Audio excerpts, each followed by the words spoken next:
रमेश के कमरे में चले जाने के बाद रागिनी पूजा के कमरे में आती है और देखती है तो वहाँ पूजा रो रही थी।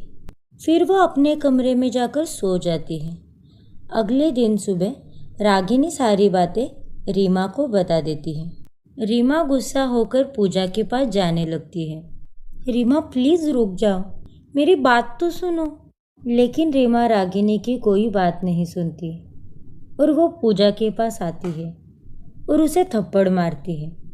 आपको अपनी बहन कहते हुए भी मुझे शर्म आ रही है दीदी। आपने अपनी ही बहन के पति को छीन लिया। आपको क्या लगा किसी को पता नहीं चलेगा? आपकी इस गंदी हरकत को कल रात को दीदी ने अपनी आंखों से देखा है, लेकिन कुछ हुआ ही नहीं। तो क्या देखा दीदी ने? दीदी ने रमेश जीजू को आपके कमरे से बाहर निकलते हुए देखा। फिर वो आपके कमरे में आई तो आप भी रो रही थी। रीमा दीदी, आपने गलत समझा। मुझे नहीं पता था कि मेरी एक गलती की सज़ा हम तीनों बहनों को भुगतनी पड़ेगी। कल रात को आपने जो भी देखा उसके पीछे की सच्चाई कुछ और है। क्या सच्चाई है पूजा? दीदी, एक पत्नी को अपने पति से प्यार, अपनापन और सच्चाई की उम्मीद होती है, लेकिन मुझे उनमें से कुछ भी नहीं मिला। अमित का तो किसी और लड़की के साथ चक्कर चल रहा है। वो तो मुझे डिवोर्स देने की बातें कर रहा था। मैंने खुद अपनी कानों से सुना है। लेकिन रमेश जी का इन सब से क्या लेना देना? रमेश जीजू का हम सब से कोई लेना देना नहीं है, लेकिन सागर से है। दीदी, मैं सागर को पहले से जानती हूँ। हम दोनों काफ़ी अच्छे दोस्त हैं। पूजा, कहीं तू और सागर एक दूसरे से प्यार तो नहीं करते? नहीं दीदी, सागर शादीशुदा है और वो अपनी ज़िंदगी में बहुत खुश है। वो तो मुझे बहन की तरह मानता है। पापा ने जो दहेज में अभी तक पैसे दिए हैं, वो पैसे भी मुझे सागर ने ही दिए थे। उस बेचारे ने तो मुझे हर बार मदद की है। परसों जब वो घर आया था, तब रात में हम दोनों कमरे में बैठकर बातें कर रहे थे और हमारी सारी बातें भाई साहब ने सुन ली और उसे रिकॉर्ड किया। और वो मुझे अब ब्लैकमेल कर रहे हैं कि अगर मैंने उन्हें 1 लाख रुपए नहीं दिए तो वो मेरे साथ साथ तुम दोनों की भी ज़िंदगी खराब कर देंगे और माँ जी को कोई झूठी कहानी बताकर हम तीनों को घर से बाहर निकाल देंगे। हमें माफ़ कर दो पूजा, मैंने तुम्हें गलत समझा। तभी वहाँ पर मालती आके उनकी सारी बातें सुन लेती है। ए लड़की, झूठ मत बोल। अपनी काली करतूत छुपाने के लिए तू मेरे बेटे पे इल्ज़ाम लगा रही है। मेरे बेटे को बदनाम कर रही है तू। माँ जी, दीदी झूठ नहीं बोल रही। तू तो चुप ही बैठ। सच और झूठ का पाठ तू मुझे मत सिखा। और तू पूजा, अपने और सागर के रिश्ते को छुपाने के लिए मेरे बेटे को बदनाम कर रही है। तुझे तो मैं अभी दिखाती हूँ। तुम दोनों पहले यहाँ से बाहर निकलो। और तुम्हें पूजा, आज ना तो खाना मिलेगा ना ही पानी मिलेगा। तुम्हारी यही भूख और प्यास तुम्हें सच बोलने पे मजबूर करेगी।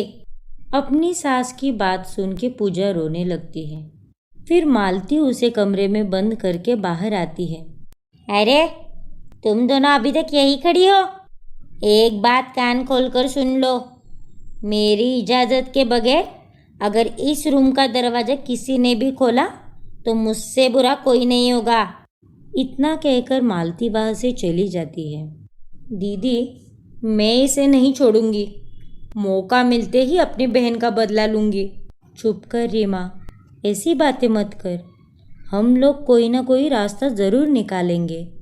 फिर रात को सबके सोने के बाद रीमा और रागिनी पूजा के लिए खाना लेकर जाते हैं। रीमा, हम खाना लेकर जा तो रहे हैं, लेकिन माँ जी को पता चल गया तो वो हमें नहीं छोड़ेगी। वो तो मैं जानती हूँ दीदी, लेकिन मैं ऐसे पूजा दीदी को भूखी प्यासी नहीं रहने दे सकती। फिर रीमा और रागिनी पूजा के कमरे में आती हैं तो वो देखती हैं कि उनकी सास पहले से ही पूजा के लिए खाना लेकर आई थी। सच और झूठ की जंग को तुम जीत गई हो बेटा। हमें पता चल गया है कि तुम्हारे और सागर के बीच में कोई रिश्ता नहीं है। वो तो तुम्हारे लिए भाई जैसा है। हमें तो ये भी पता चल गया है कि कैसे रमेश तुम्हें वीडियो दिखा के ब्लैकमेल करता था। इसीलिए मैंने उसे इस घर से निकाल दिया है। हमसे गलती हो गई बेटा। तुम ये खाना खा लो। दिन भर से तुमने कुछ भी नहीं खाया। तुम्हें भूख लगी होगी ना। फिर पूजा खाना खाने लगती है। और बेटा, हो सके तो मेरे आज तक के बर्ताव के लिए मुझे माफ़ कर दो। माँ जी, ये सब आप क्या कह रही हैं? मुझे माफ़ी मांगने दो बेटा। मैंने बहुत गलत बोला है इसे। बस कीजिए माँ जी, आप माफ़ी मत मांगिए। मैं खाना खा लूँगी। अब आप जाकर आराम कीजिए। फिर मालती वहाँ से चली जाती है।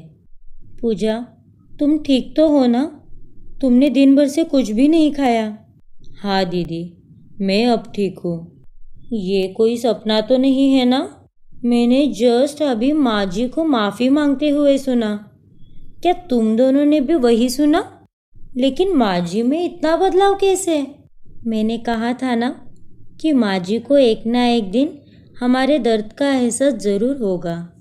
और लगता है वो दिन आज से ही शुरू हो गया है।